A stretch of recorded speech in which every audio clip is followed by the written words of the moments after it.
राष्ट्रशांत भारत दिवाकर अचल गच्छाधिपति परम पूज्य आचार्य भगवंत श्री गुणसागर सुरीश्वरजी महाराज साहेबनी 37મી પુણ્યતિથિ નિમિત્તે વર્ધમાન નગર જૈન સંઘ વર્ધમાન નગર કચ્છ દ્વારા પરમ પૂજ્ય પ્રવર્તક શ્રી મલય સાગરજી મહારાજ સાહેબ તથા પરમ પૂજ્ય મુનિરાજ શ્રી રત્નાકર સાગરજી મહારાજ સાહેબની નિશ્રામાં ગુણાનુવાદ યોજાઈ હતી।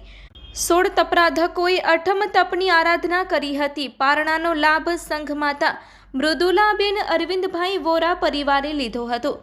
વિશાળ સંખ્યામાં શ્રાવક શ્રાવિકાઓ ઉપસ્થિત રહ્યા હતા।